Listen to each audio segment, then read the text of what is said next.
About 35 years ago, I got obsessed with a simple question. What makes the difference in the quality of people's lives? What makes some people leaders and other people followers? What makes most people talk about a dream and never follow through, and other people, just a small percentage, kick ass, take names, you can throw any obstacle at them, they find a way to break through. What's the difference? And when I first grew up, I grew up very poor financially. I grew up in a very tough environment. When I met my fourth father, I said, Mom, I'm confused. I was confused because I always loved people, just my nature. But when I was in high school, I was not the most popular kid in school. In fact, the most popular kid in school treated me like hell. He was so vicious and mean, I thought, what makes that guy popular? So it made me obsessed to want to know why people's lives turn out so differently. And my first answer, growing up poor with no great role models, was, well, some people are just lucky. They grew up in a family where everybody loves each other and they stay together. You know, some people are lucky. They grew up in a family and everybody's educated, and so they work hard to educate their kids. Or some people are lucky. They grew up in a family with lots of money, so they have resources to travel and learn and expand and do whatever they want. And as much as I wanted to believe that story, that some people are just lucky, that they had a better family, when you pay attention and you're even slightly honest with yourself, that story doesn't hold up, does it? Because when you look around, what happens to people that were truly given everything and they don't have to work for it? What happens to the person who's born and they got total love and support from their family? They have total financial abundance. They don't have to worry about it whatsoever. They got all the great education. What happens to the majority of those? Not all, but the majority of those people don't build any muscle. They're not hungry because everything was given to them, so they don't have any hunger that could give them drive. Which, if you ask me, Tony, what's the single most important key to success above anything else? It's not talent, it's not skill, it's hunger. If you get enough hunger going in you for an answer, you'll find the answer. If you get a hunger enough inside of you that says, I gotta take things to a next level, I gotta achieve, I gotta make a difference, I gotta expand, you will find the answer. People's intelligence will expand if they got enough hunger. But if you got everything and you're not hungry, you're not gonna have much. Look at the pathetic people you read about in the rag newspapers who were given everything. And as a result, what do you find out? The majority of people that are given everything, you find them living in rehab. They've been getting everything else, and they're going in and out of rehab for drugs or alcohol or something else. And then you find these people that life seems to have stepped on. You know the kind of people I'm talking about? Life has kicked them in the face. They've experienced tremendous injustice. Nothing has been fair to them. They've been abused mentally, emotionally, sexually, spiritually, whatever. And very often, those are the very people that most of us are inspired by, who achieve levels that most people never dream about and who touch society. For example, what would you guess would be the future for a child if I described their background? Because most people think biography is destiny. What you've been through determines who you are. And most of us, if we're not succeeding, can tell everybody the stories of why we're in that place. But it's much more fun to tell people where you are today in spite of what happened in your life. That's a much more interesting story, isn't it? But if you look around, what if a person's story is this? True story. A person's born and their father's not there as a baby. Their father left before they got there. Their mother is going to raise them, and their mother's 13. A child being raised by a child. If that's all I told you, what would you predict the future of this child would be good? Real positive, uplifting, expansive, powerful, influential, or concerning? Concerning. What if I said this 13-year-old mother didn't know what to do with this baby and was overwhelmed, so she gave the baby most of the time to her grandma, who had lots to deal with? And what if I told you, with grandma not noticing, before this child was 13, she was sexually abused more than 3 times by different people in family and friends? Now, a little baby being abused, a child being abused. What's the future? Doesn't look too bright, does it? What if I told you at 13, when the baby turned 13, this baby became exactly like her mother and became pregnant as well? Followed exactly in her mother's footsteps. What if I told you at 13, when the baby arrived, the baby was stillborn? The baby died at birth. What would that do to an adult mom having a baby, much less a 13-year-old child? What if I told you the kid went a little crazy with her behavior, got so outrageous and out of control, they put her in an institution, but fortunately the institution didn't have enough beds, so they couldn't keep her there more than a few days, and they finally released her to a man who claimed to be her father, who she'd not met. By now, I'm sure you figured out whose story this is. Who is it? This is Oprah Winfrey's story. Oprah Winfrey went through all that we just said, plus she was African American at a time in the US when the President of the United States was not African American, and when many people in the US did not judge people by their character, they judged them by their color based on nothing whatsoever. This woman has become one of the most influential people in the world, females on the planet, and that's her story. So the reason is, whatever story you're being told about the economy, whatever story you're being told around you, you have to be so aware not to buy into a limiting story. Either someone else telling you that or you telling yourself that. And I'll tell you something, it's gotten worse as the years gone by, and I think the US has been the leader in it, and I'm not attacking my country, it's interesting what's happened in my country in the last 2 decades. Some of you may be old enough to remember 20 years ago when things started to change, because America likes to export their stories. So I think many of you, if you're around then, can remember there was a story of 2 young men who killed their parents in Los Angeles. Their names were the Menendez brothers. Does anybody here remember that story, the Menendez brothers? Keep your hands up so I can see a sense. Yeah, quite a few of you can remember the story. If you didn't know the story, it's about these 2 young men. They killed their parents, their mother and father, at point blank range with a shotgun, murdered them in cold blood. But when they went to a jury trial, the jury couldn't decide. They admitted they did it. They admitted it. But they said, but our parents were abusive. And so the jury literally was deadlocked. It took 2 jury trials to convict them. Now, all because they were abused. Well, many people are abused. They don't kill their parents with shotguns, right? See, if you and I are going to be successful, we're never going to get it by blaming somebody else, including God. People say, I'm poor because God wanted me to be poor. I'm fat because God got me to be fat. No, you're poor and fat because you sit on the couch and watch TV and eat Cheetos all day. It's not God's fault. So what I'm suggesting to you is you and I have to come up with a better story, a story that can make things work. So now I want you to tell me the truth on something here. Tell me right now, who here in this room has ever failed to accomplish something that really mattered to you? We all know we failed at some point. The first time I ever asked this question on stage, it was spontaneous. I was at this group called TED, Technology, Entertainment, and Design. And I asked everybody in the audience, because they're all multi-billionaires, the guys that started Yahoo, the guys that started Google. It's this really unique group of people. And they're in this darkness. And they weren't responding, so I said, let me just ask you a question. How many of you have ever failed? No one raised their hand. I said, thank you for your full participation. How many of you have ever failed? They all raised their hand. I said, great. When you failed in the past, why did you fail? And this is where you hear people's story. Remember why I'm telling you this? Because I want to tell you right now, you might write down something. Change your story, change your life. We all have a story about why we are where we are. If you're not where you want to be in your life, in some area, like maybe your body's great, but your finances aren't, or your finances great, but your relationship sucks, or doesn't, or whatever, the bottom line is, you've got a story why it's that way. And the story we tell ourselves protects us from pain. It gives us a reason why it's not our fault, or it's gonna be okay in the future. But the story that protects you also imprisons you. It keeps you from changing your life. So in order to create a change in your life, you really truly gotta change your story. You gotta shift your story. You gotta find a story that's gonna empower you, a story that's gonna strengthen you, a story that'll push you beyond anything you've ever done in the past. So the story most people have, and that they had at this TED piece was, I said, why have you failed in the past? Didn't have the money, didn't have enough time, didn't have the right resources, didn't know the right people, didn't have the right contacts, didn't have the technology. Some people said we had a lousy leader. The leader said I had lousy people. Right? Isn't this stuff that people tell you? And then in the darkness, I heard this voice say, I didn't have enough Supreme Court justices.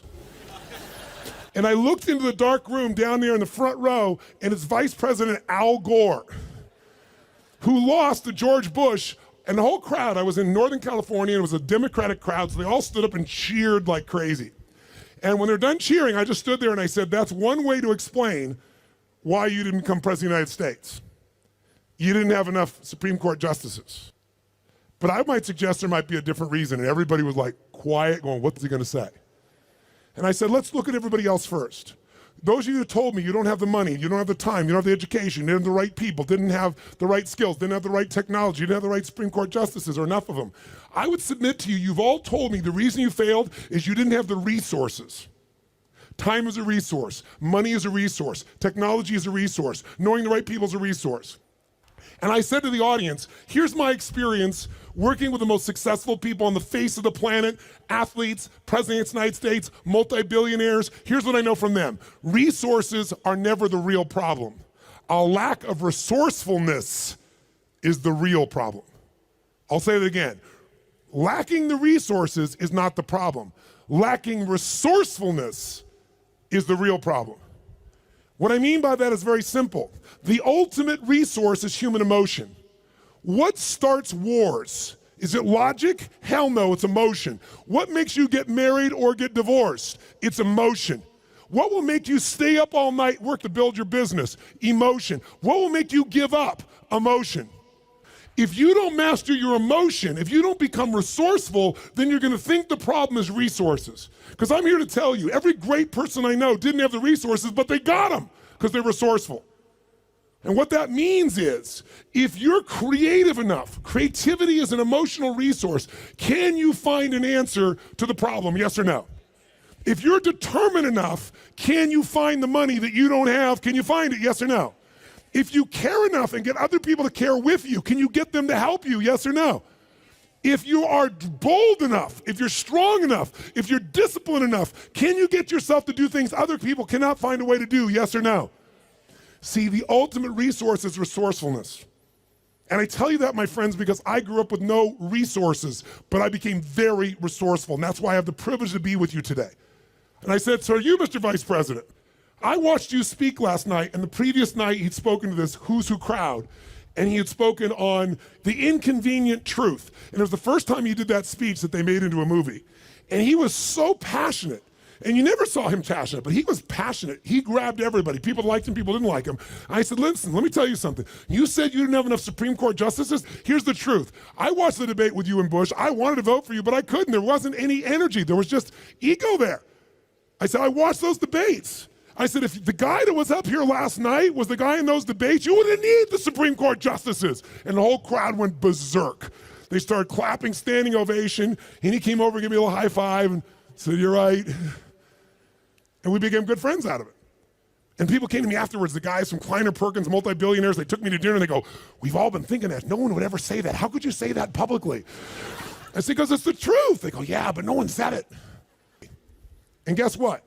The truth is, I don't care where you are today. I don't care if you're totally broke, and getting here was a huge stretch for you. If you can find the hunger inside of you and you can remember, I don't need resources, I need resourcefulness, that'll get me the resources, then anything you dream about you can make real. But the minute you forget that and you come up with a story that goes, I don't have the money, I don't have the time, I can't do it, it's too far away, that's what's gonna kill you.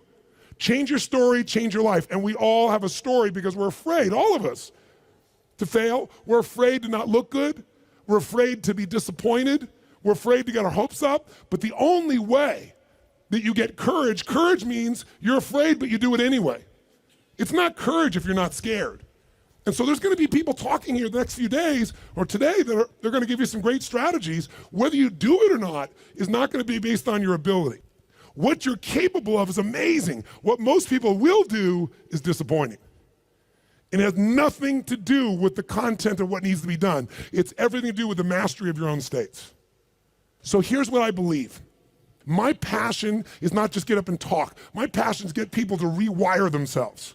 So how many of you came here not just for information? How many came here for some breakthroughs? A breakthrough means a new quality of life where things that were impossible are possible. Who's with me on this? Say aye. So let me give you 3 keys to a breakthrough. Any one of these 3 can give you a breakthrough, but if you do all 3 of these, you're gonna have an extraordinary breakthrough. So let's start with something so simplistic that none of us would be emotionally attached to it, and we all know it's true. And let's take a symbol in society. All over the Western world, including Australia, and you guys are a bit better than America, but not by a whole lot. What's happened to societies, Western societies, in terms of their health and fitness? Now, I don't know the current numbers here in Australia, but I'll tell you how bad it is in the US. I know you're slightly better than this. 1/3 of Americans are obese now. 1/3. Literally 60% of Americans are overweight. Now, I want to ask you a question. Is that because the strategies required to losing weight are so complex that it's just completely overwhelming? Is that why, yes or no? No. However, if you have the wrong strategy, you're guaranteed failure, even if you're motivated and driven and excited. Is that fair to say? Like, I can remember a few years ago when on the cover of Time magazine was a diet called the Atkins diet. And it said, I don't remember the exact number, I think it was 13% of Americans, the largest number ever, were all on this diet. Now, if you knew anybody who was on the Atkins diet, of course you'd lose weight. First, the number of calories you took came down, but second of all, you ate such an acidic diet that you literally had to pee on a stick so you wouldn't go into acidosis. And if you ever smelled the breath of someone on that diet, you wanted to stay as far away as you humanly could be. Now that's not too hard to figure out, that if I gotta pee on a stick so I don't go into acidosis and my breath is this bad, this may not be a sustainable approach to losing weight. But everybody did it. So if you have the wrong strategy, it's not gonna work. So let me give you 3 things in reverse order of importance, okay? Reverse order, least important first. If you want a breakthrough, one of the things that give you a breakthrough is a strategy. A new strategy could change everything. Does that make sense? A new way to do something. If you come up with the right strategy, it could save you a decade. It could save you 5 years. And one reason to come to a seminar like this, in my opinion, is to gather up as many strategies as you can. And what I want to do in just this short little time I have with you is see if I can give you some strategies that'll give you breakthroughs in whatever you want to go after. Some real quick strategies that really work. What is a strategy? It's a specific way to do something that if you do it that way, you get the result every time. Let's think about a strategy like a recipe. If you know someone's recipe and they took 25 years to figure out how to make the perfect chocolate cake, and you're not a baker, but you got their strategy, you got their recipe, how often can you get the same quality of chocolate cake if you follow their recipe, if you follow their strategy? How often will it work? How many times? Every single time. That's the beauty of a strategy. So there's gonna be a lot of strategies available to you here during this course. I'd be listening and find the strategies that appeal to you most. But I'd submit something to you, my friends. I'm a strategist. I'm a business and life strategist. I'm always finding the little thing that'll change it all. I'm obsessed by it, and I fill up my events with them. But I know something about strategies. You can give someone the perfect strategy, and they can still not do it. They can even know it's the right strategy and still not follow through. That's why the problem in our society is not a lack of strategies. If I said to you right now, okay, we gotta lose weight, and we're in downtown Brisbane, and we were to walk 10 blocks, how many places would we pass within 10 blocks that could help you to lose weight, for example, or get fit or get strong? How many? In fact, you don't even have to get up out of this building to learn how to lose weight, because today, God forbid you were gonna get up and walk, you could just pull out your iPhone or your iPad or whatever phone you have, and you could download 10 books right now that you'll never read, right? On how to do it. Maybe you'll start reading the first one, and then you'll get a little text. Oh, what's the text say? And you won't read the rest of the chapter. How many trainers are there in the Brisbane area that could get you fit and strong? Are there plenty, yes or no? Yes. So, is it a strategy problem, do you think? No. So don't get me wrong, I believe strategy is invaluable, but strategy without the next 2 is basically worthless in my experience. You know what to do, but you don't do what you know. But the right strategy versus the wrong strategy is critical, and why don't you make a note of this, really important.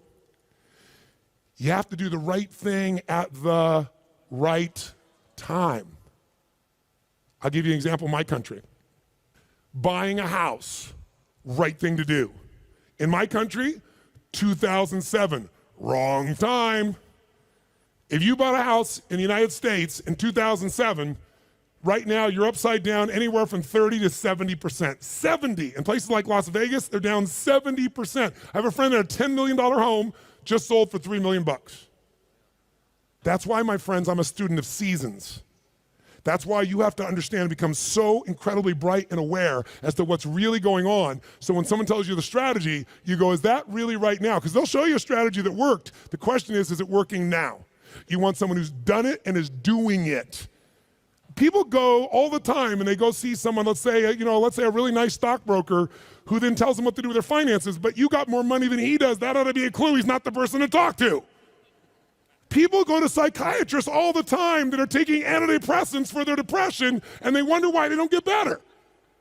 I mean, we're weird this way. I'm telling you, if you're gonna get a strategy, you better get somebody who's doing it, someone who's getting results. Now, strategy, is it critically important? Even though I beat up on it, is it still a huge advantage with the right strategy, yes or no? Yes. So what's the second thing? The second element, though, that affects whether you're gonna use the strategy or not is the story you tell yourself. Does that make sense? Because if your story is, I'm big boned, or I've tried what? I've tried what? Everything. If you tried everything, you'd have the answer. Right? But when people say I tried everything, what does that do? It makes your brain go, see, I've tried everything. There's no reason to try anymore. It's not my fault. I'm just big boned. I just have low metabolism. right? It's just, I've always been this way. And by the way, people's stories are often true, but they're not effective. It may be true that you have low metabolism. It may be true that you're big bone, but that's not why you're fat. It's because you're doing nothing to change your metabolism. Make sense? Or I don't have a relationship with a great man or great woman because all the good ones are gone. Or they're gay and I'm not, or I'm gay and they're not, something of that nature, right?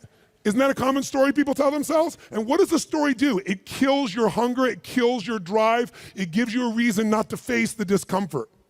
We've all lived in a society that has trained us since we're this tall now. Most of you, by the time you're 21, saw 2 million commercials and had to instantly get out of pain. Instantly out of pain. You know what the problem with getting out of pain is? It takes away the purpose of drive. How many of you know somebody who takes antidepressants right now and they're still depressed? That's because they have the same story. Even though they change their biochemistry, the same story brings them to that lousy place. If your story is, I don't have the resources, that story is gonna kill your future. If your story is, I can get any resource I want, if I find a way to add enough what? Value to other people's lives, then you can get the resources. It's so amazing. I don't know, because in Australia you don't have a lot of places to go. I know there's a few, but how many of you in this room ski or snowboard? In skiing or snowboarding, if you take up the sport and you get on a really vicious hill, what they call a black diamond hill, there's edges where if you don't stop, you go to the edge and you'll die. And what happens is when you're brand new and you're starting to skid out of control, most people slam themselves on the ground and try to hang on to the hill for dear life. And those are the people that will never master skiing or snowboarding because they let their fear of the edge push them down. The person that goes, I'm gonna dig in, I'm gonna work even harder, I'm gonna carve. It's scary as hell, but I'm gonna stay with it. They learn to carve. Those are the people that have skiing or snowboarding be something they love for the rest of their life. Your story is everything, my friends. And by the way, I'm not lecturing you. I'm sharing with you because I've learned by my own stupidity. That's the only reason I can share this. But you change that story, you'll change your life. Give up the story that limits you. It may even be true. You may have ADD. You may have been abused as a child. It may be true. But that story is not why you don't have great relationships or a great business now. You don't have great relationships or great business now because you're so afraid of trying and failing, you keep telling that story instead of taking action. Third key, the most important key. Because by the way, if you come to somebody and they go, well, I'm big bone, they go, that's just your story. They're going, I'll show you a story, I'll beat you to a pulp. We have to do this to ourselves. But if you are gonna help someone change, including yourself, you need the third element, the most important element, and that is you need the right state. State, or Australians call state. State. If you're gonna have the right state, then what you have to understand is your state determines how you think and feel, right? How many of you in this room can remember a time when you got really angry at somebody? Did you ever notice when you're really angry at somebody, suddenly you remember everything they've ever done? Because when you go in that angry state, it makes you take the parts of your brain that relate to a story that supports that state. On the opposite, how many of you in this room can remember a time in your life when you fell head over heels in love with someone out of your mind? How many can remember a time like that? Say I. It's been a long time for some of you. Is that all the, make the sound of head over heels in love. Go ahead, make the sound. Is that short-lived for you? Let's try this. Ever been so head over heels in love you couldn't stop thinking about the person, you wanted to make love to them every moment, you're just dreaming of them, you felt them wanting you, you wanted them, you're out of your mind. Make that sound. What does that sound like? Go ahead. Much better, much better. See, in the beginning of a relationship, when you love somebody, what will you do for them when you love somebody? What will you do? Anything. If they say, would you take out the trash? You go, take out the trash. Right? But after 7 weeks, 7 months, or 7 years, or 70 years, somewhere in that range, something clicks different in you and they go, could you take out the trash? You go, what do I look like, your janitor? And they go, I don't know what it is. We used to have so much passion. Where did it go? I'll give you a clue, write this down. If you do what you did in the beginning of the relationship, in the end of the relationship, there won't be an end. If you do what you did in the beginning of the relationship, in the end of the relationship, then there won't be an end. How long have you two been together? A year. 20 years from now, there'll be no worries for you two. He's got his arm around her.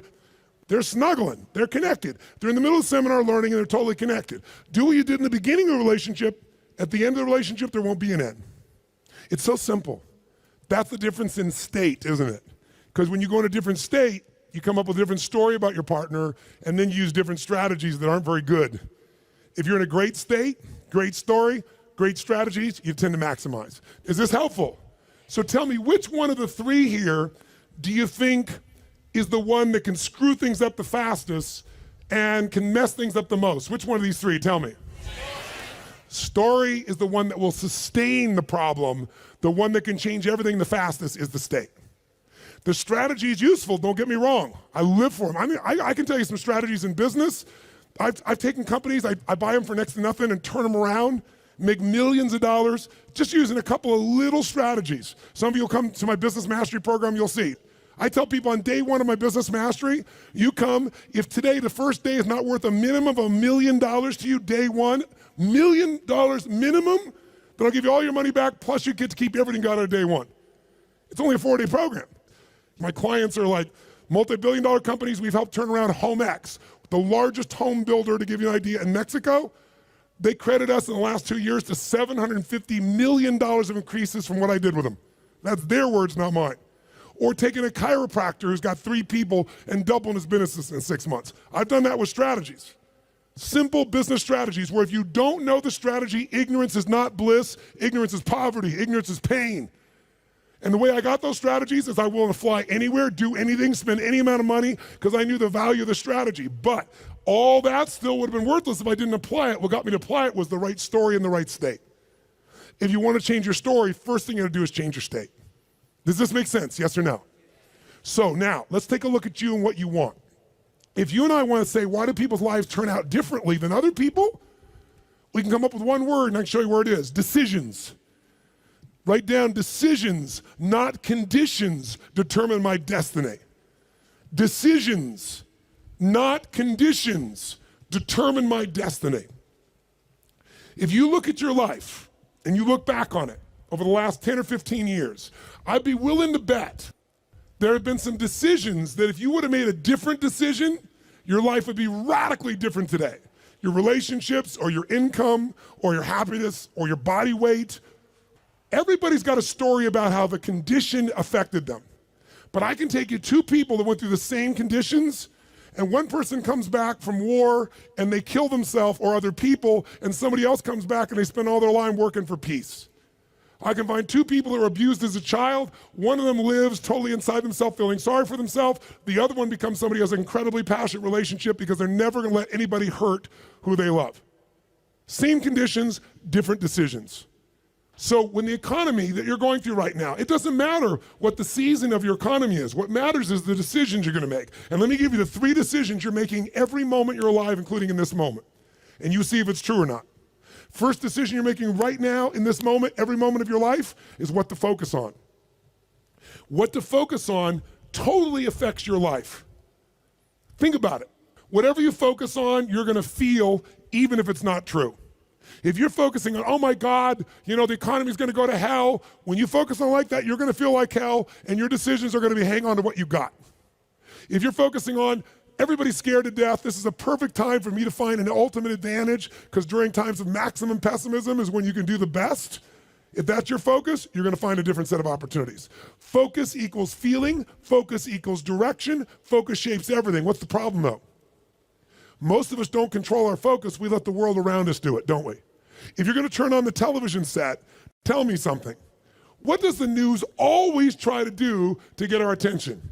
Tell us what's rosy and beautiful and magnificent? No, or find something that will jolt us. Which one? Jolt us. In the old days, today the news is in your pocket, right? It comes to you through your Twitter feed. It comes to you by being fed to, you know, for example, by text by friends or whatever. The news follows us. But to get our attention in a world where everyone's fighting for our attention, they're looking for a story to jolt you. In the old days, before you had news in your pocket, you walked by a newspaper stand, and if it said something like, headline at the top said, great weather this weekend, what did you do? Smiled, that's cool. Did you buy the paper? No, I'm not gonna buy the paper, great weather, I know what I need to know. But if the headline says, big storm coming, what happened? Boom, some money when that sucker you pulled out, you need to know more. So the news is so competitive today, 24/7, there's not enough news. They've got to constantly play this game. So if you don't take control of your focus, the world will do it for you. If you want to feel good about something, what kind of news? What if there was a movie, and you went to the movie, and here's the beginning of the movie. The main protagonist, the main character, cool, having a great time, physically healthy, strong, happy, great family, great finances, great everything. That's how it starts, okay? Second part of the movie, still good. Third part of the movie, phenomenal. End of the movie, everything's cool. Who's gonna go to that movie? What are they gonna say? That movie's the most boring what? Movie on the planet. So you and I, if we don't take control of our own focus, we let the environment do it for us because they're always looking to get your attention. Film at 11, your child could die by drinking the natural water here coming out of this area. And when you get to the story, it's never quite the story, but they use that headline to get you. There are headlines in your own life too, though, aren't there? Headlines we use on ourselves. If you want to change your life, change your focus. I'll give you 3 examples, real quick. Everyone has a pattern of focus. It's not what you focus on in the moment that affects you. It's what you focus on regularly. So for example, do you tend to focus, personally you, on what you can control or what you can't control? Those of you focus on what you can control tend to feel more in charge of life. Those that focus on what you can't control, by the way, is there plenty of stuff we can't control in this world, yes or no? Tons. And if you focus on it, you will be depressed. Depressed people constantly focus on what they can't control. Second, and it doesn't matter what drugs you take, if you keep focusing on what you can't control, you're gonna get depressed if we add 2 more. Here's another pattern. Do you tend to focus on what you have or what's missing in your life? The tendency today is what's missing, and sometimes we make up what's missing. If you focus on what you have, when you're focused on what you're grateful for, how does your life feel? When you start thinking, oh my God, look at how I'm living. I mean, the worst Australian person who's having the worst, toughest time is having a better time than 90%, I should say more like 80% of the planet. Because about 80% of the planet lives on $2 a day. Most of us, our worst nightmare is somebody else in the world's greatest dream. But if we don't focus on what we have, and we focus on what we're missing, you're gonna feel like hell. And don't get me wrong, sometimes focusing on what you're missing will give you some drive. Cool, but you just gotta balance it out. People are depressed, always focus on what they can't control, always focus on what's missing, and here's the third one they have, third one. And by the way, most of you have one of these, maybe 2, not all 3. If you have all 3, I know you get depressed pretty easily, okay? Third one, do you tend to focus on the future, the present, or the past? Now, we all do all 3, right?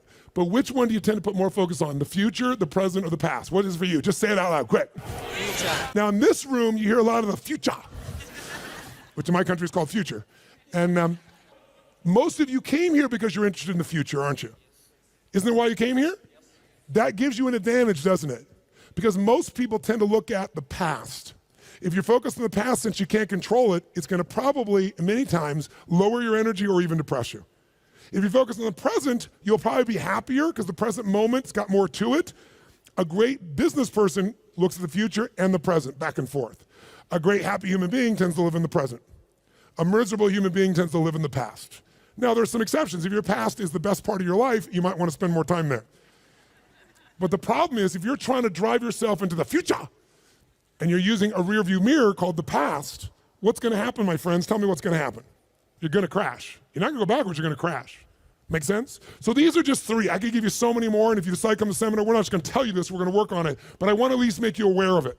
So if you catch yourself focusing on what you can't control, go, okay, of course I can't control this, but this is what I am in charge of. This is what I can control. I'm missing this, that may be true, but here's what I do have. That will shift your state, which will then allow you to come up with a better what? Story, which will then get you to possibly be able to use a better strategy. Here's the second decision you're making right now as you're sitting here. Second decision, as soon as you focus on something, you now have to give it a meaning. What does this mean? What does this mean? So for example, is this problem in your life a problem? Is it God punishing you? Would it feel different than if you said I have a problem versus God's punishing me? Or is it a challenge? Or what if it was a gift?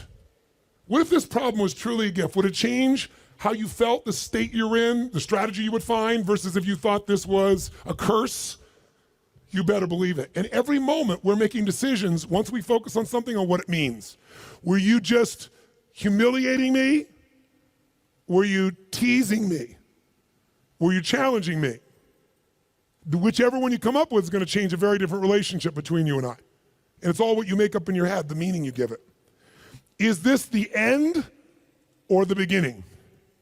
If you think this is the end of a relationship, are you going to treat the person the same way as if you think it's the beginning of a relationship, yes or no?